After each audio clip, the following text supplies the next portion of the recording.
En directo desde la ciudad de Jalapa, Veracruz, hoy miércoles 4 de diciembre de 2019, como siempre, con el gusto de saludarle y de entrar a sus hogares, a sus computadoras, a sus teléfonos, desde donde nos esté usted haciendo el favor de sintonizarnos. Mi compañera Mónica Camarena. Aurelio Contreras, buenas noches a todos, qué bueno que estamos juntos. Ahora verán que ya estamos en totalmente ambiente navideño. Bastante.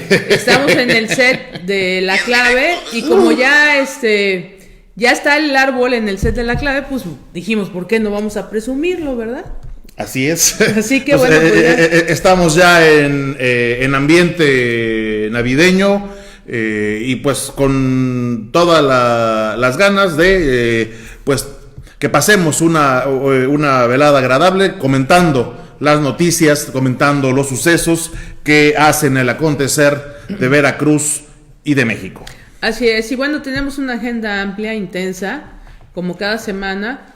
Ya le detallamos por la tarde algunos temas importantes que creímos desmenuzar un poco junto con ustedes, porque aquí estamos en este momento en vivo, así que iremos interactuando de acuerdo a lo que usted nos permita. Y bueno, pues iniciamos obviamente con el año de gobierno que marca la pauta, obviamente, la inseguridad, las masacres, desapariciones, feminicidios, un hecho lamentable que no quisiéramos ninguno de los mexicanos. Así es, pues bueno, mientras el domingo en la plancha del Zócalo de la Ciudad de México, pues se llevaba a cabo el EgoFest del presidente de la República para celebrar su primer año de gobierno con una concentración masiva, pues que desde mi punto de vista está fuera de lugar desde cualquier perspectiva de austeridad republicana, claro, como la que el gobierno plantea que tiene. Pero pues mientras eso sucedía, en México se vivía el día más violento de todo 2019. Ese solo día se registraron 127 asesinatos en el país. Ante lo cual, lo único que podríamos decir es, ¿y qué estaban celebrando? No, bueno, aquí el hecho mismo es de que nosotros nos hemos planteado desde el 1 de diciembre de 2018 que presuntamente iba a ser un cambio, iban a ser diferentes las cosas. La verdad es que la estrategia de seguridad, si es que la hay, como lo hemos dicho, no ha funcionado, pero más allá de eso, han sucedido hechos muy lamentables como masacres, sobre todo muy recientes, como el tema de Luz Levarón, y sonaba un poco incoherente, pues que se convocara a un festejo en el Zócalo por el año de gobierno, vanagloriando avances que nosotros vemos que realmente pues son muy pocos, concediendo que haya avances sustanciosos, ¿no?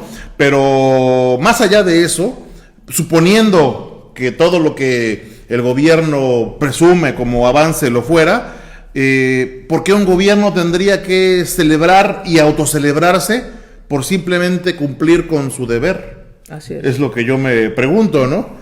Porque de hecho por eso votaron más de 30 millones de mexicanos. No, y no solo eso, simplemente por eso se les paga. Por eso están ahí. Eso es su responsabilidad. No habría ni siquiera que celebrar lo que están realizando y sin grandes resultados. Eso es lo que suena un poco paradójico.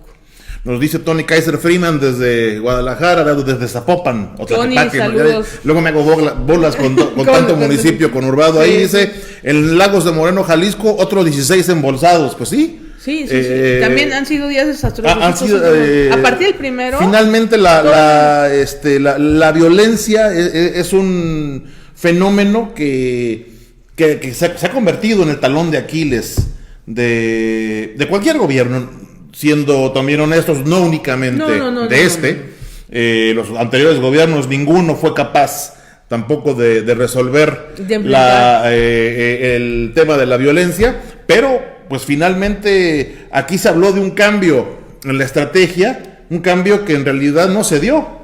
Y pareciera, Aurelio, no sé si estás de acuerdo, que este tema de la inseguridad y el propio presidente hay que reconocerle, pues si lo acepta, lo está asfixiando a todo lo que ellos traían como un gran plan, ¿no? Llamada Cuarta Transformación, y los está apabullando, no solo asfixiando. Es decir, no pueden con ello. Incluso ya por ahí hoy leí alguna filtración que puede ser una filtración periodística en el periódico El Universal, puede ser cierta, puede ser no, que ya se estarían pensando en haber cambios en la Secretaría de Seguridad Pública. Pues dice, se está tardando. Bueno, yo creo que ya se tardaron. Ya debería haberse dado ese cambio desde hace tiempo, pero pues bueno, finalmente todavía apenas lleva un año esta administración. Podríamos pensar que aún se pueden intentar rectificar algunas cosas. Sin embargo, cuando le preguntan al presidente si va a cambiar su estrategia, él dice que no. Que no. Entonces, pues poco. Vamos a ver cuánto le dura la necedad. Puede esperarse cuando, pues, exactamente cuando la necedad es lo que prevalece, ¿no?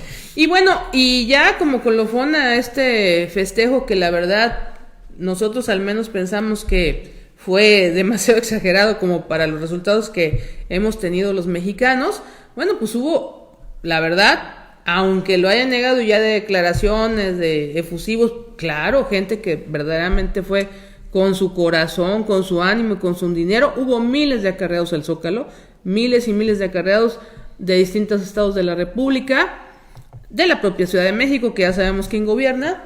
Y bueno, pues ese festejo tampoco puede reconocerse como tal cuando pues tú organizas algo que hacían otros gobiernos a los que criticaste.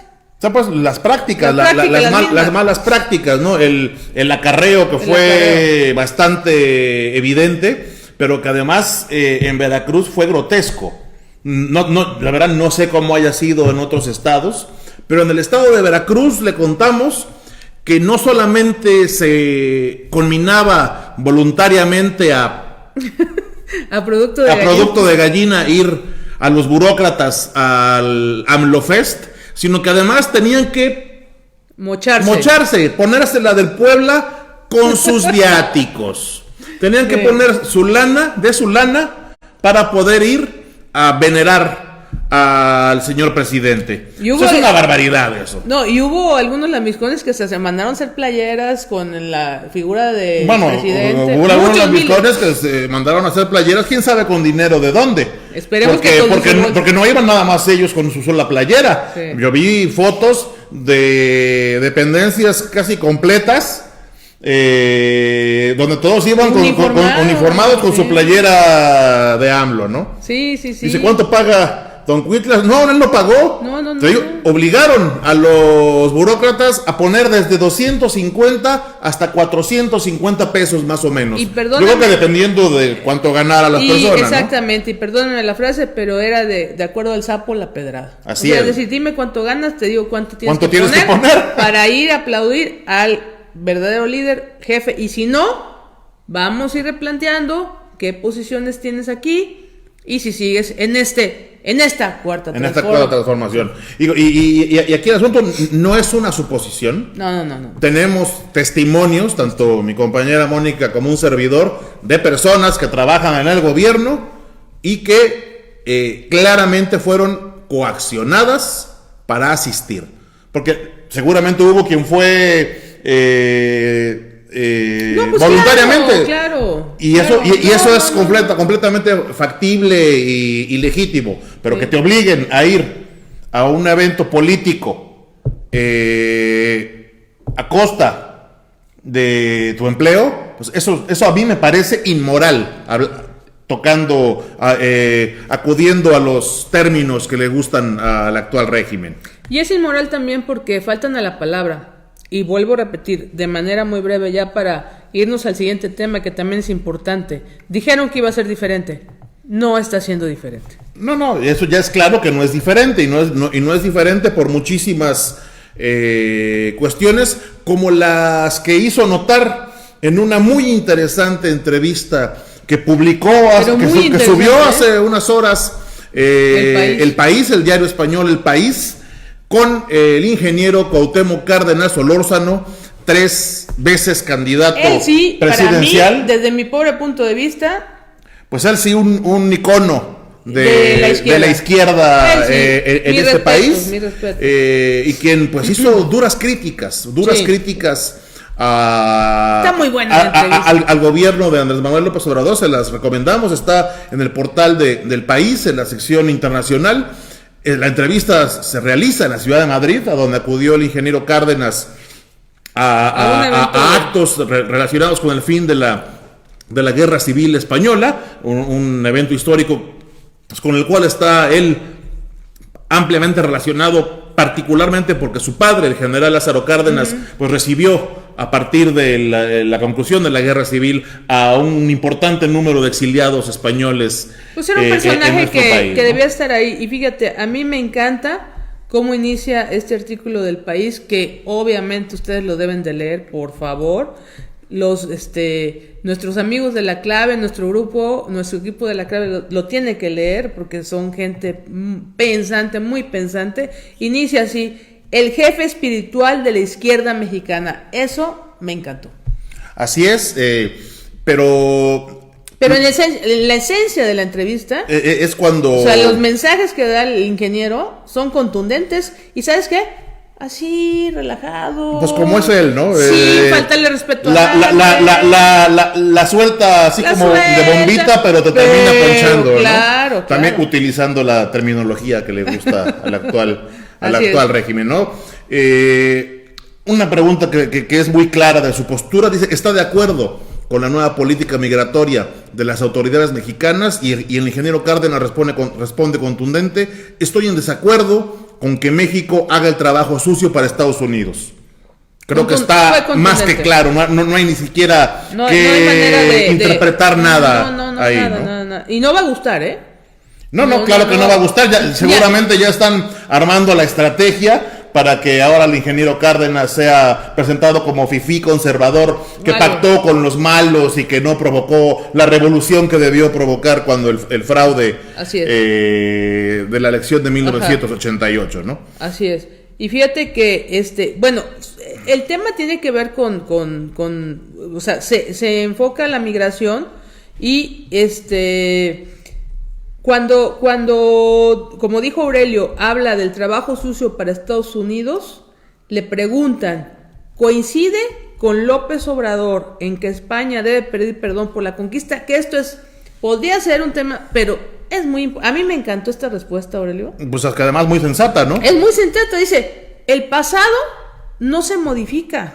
Lo que sucedió, por favor, es lo que seguimos pensando. Y dice, la interpretación que hacemos hoy del pasado no es la misma que hace 40 o 50 años, y seguramente es muy distinta a cómo se veía hace 150 años.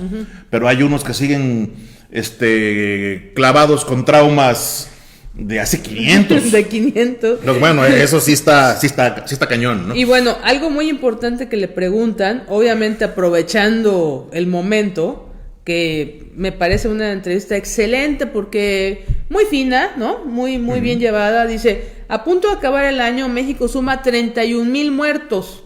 ¿Qué se puede hacer? Bueno, el ingeniero dice que no cree que haya nadie que no esté preocupado por la situación de violencia y de inseguridad que se ve en muchas partes del país. Se tiene que buscar una política donde puedan elevarse las condiciones de vida de la gente. Esto haría necesario que las políticas que tienen que ver con educación, salud, generación de empleo, seguridad social, aparte de intensificarse en sus efectivos y efectos. Fíjense cómo garantizar la seguridad. Para él, así claro, es, pues es indispensable, si no, ¿cómo no? No pasa nada, señores. Esta entrevista, de verdad, que está... Y otras dos preguntas que me gustaría puntualizar, porque son sintomáticas. México podría estar ante otro sexenio perdido, y responde Cuauhtémoc Cárdenas: eso es lo que pensamos muchos, espero que no. Pero fíjate, tiene la duda, ¿eh? Soco. O sea, ¿quién sabe qué? Y otra, ¿es Morena la izquierda de México? No lo veo. No conozco cuáles son las propuestas de Morena para elevar el crecimiento económico o para hacerlo sostenido y a largo plazo. ni conozco sus propuestas respecto a la política exterior, ni para reducir la desigualdad. No sé dónde esté Morena desde el punto de vista ideológico. Demoledor. Demoledor, aunque digo, tampoco dice algo que no se supiera, ¿eh? Ahora, no hay que perder de vista, Aurelio, que el ingeniero Cuauhtémoc Cárdenas no se queda con las palabras encerradas en sus cachetes, en su boca, con su lengua, y hay que reconocerle una situación aparte, políticamente hablando. Su hijo es cercano colaborador del actual presidente. Pues bueno, hasta antes de la entrevista era jefe de asesores del presidente. A estas horas ya no lo sé. Esperemos que Lázaro siga con chamba. Digo, a estas horas quién sabe. Capaz pero hasta antes de que se difundiera la entrevista era jefe de asesores del presidente. A ver si no se nos enferma y renuncia, ya ven que después... Y algo muy importante que también dijo el ingeniero, y con eso concluiría mi comentario al respecto.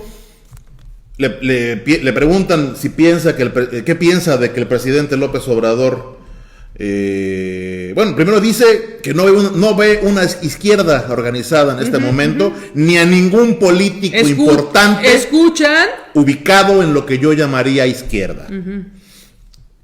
Y además agrega, no veo que nadie esté al mismo nivel que los personajes que aparecen en el emblema de Morena. Wow. Hidalgo, Morelos, Juárez y Lázaro Cárdenas. Sopas, diría yo, perdónenme. Y como ya lo hemos dicho antes aquí, porque los episodios históricos no se decretan. Claro. Simplemente suceden. Y se evalúan a posteriori. No se puede hablar de transformaciones históricas simplemente porque el que llegó a gobernar ya lo decreta por sus pistolas, ¿no? Saben que nosotros ya tenemos acceso a la entrevista, seguramente en Palacio Nacional también. Ojalá se duerman con el sobrecito y el artículo y mañana amanezcan un poco más. Pero quién sabe, como les decimos, quién sabe qué va a pasar, porque todos se lo toman, ya sabes. Así como se las gastan, te digo que igual le dicen córtala. Yo tengo mis dudas sobre si todavía tiene chamba Lázaro Cárdenas Batel, ¿no? Por cierto, el gobernador de Michoacán. Es gobernador de un Michoacán. hombre también que ha sido discreto, discreto. Pero y habría que recordarlo, fue quien le pide, siendo él gobernador de Michoacán, es quien le pide a Felipe Calderón que mande al ejército, porque no podían ya con los narcos. Así es. Ahí empezó aquella guerra contra el narco. Pero ahí empezó cuando... no hay que perderlo de vista, no hay que olvidarlo. Ahí es cuando se clarifica lo que está sucediendo en Michoacán, gracias a que Lázaro Cárdenas dice, a ver, no podemos ya, presidente, aunque seas del PAN, a mí no me importa, yo quiero que le vaya bien a Michoacán, necesito que vengas a reforzarme. Porque además así tiene que ser, ya siendo presidente y siendo gobernador, los partidos deberían quedar a un lado, deberían quedar atrás. Claro. Y es lo que no ha podido comprender la 4T. Ellos siguen clavados en el tema de los partidos, de la polarización partidista, cuando tendrían que gobernar para todos. Y vamos a saludar a quienes nos están sintonizando esta noche. Ya saludamos a Tony Kaiser, que ya se regresó a la churrería. Consuelo Moreno, mi mamá, en Orizaba. Alejandra Hernández, aquí en Jalapa. Nos dice Zainé Cortés en Tuxpan, muchas gracias. A esa tierra santa. Una tierra hermosa. Frida Mazzotti, muchísimas gracias por vernos hoy. José Luis Tamiagua, muchísimas gracias, buenas noches. Nos dice el conocido y reconocido Monero Rochagarfias, desde la ciudad de Orizaba. No se les pase el tema del show del escapista Cuitláhuac e Igor en Orizaba, huyendo de los colectivos de derechos humanos. Ahí vamos. De hecho es nuestro siguiente tema. No es por nada, pero ya no veníamos preparados, pero sí. Aquí lo tenemos ya. Y pues sí, desgraciadamente hay que hablar de esto que sucedió tristemente el día de ayer en la ciudad de Orizaba. Estaba programada una reunión del gobernador Cuitláhuac García Jiménez con familiares con familiares de víctimas de desaparición, en este caso los familiares de 7 personas que fueron detenidas por policías municipales en Ixtaxoquitlán, en aquella zona centro del estado de Veracruz, y que después de ser detenidas desaparecieron y no se sabe su paradero. Increíble, increíble. Y lleva eso más de un mes y no ha pasado nada y no ha hecho nada la autoridad. Bueno, después de un mes, la autoridad se dignó, la autoridad estatal, se dignó a una reunión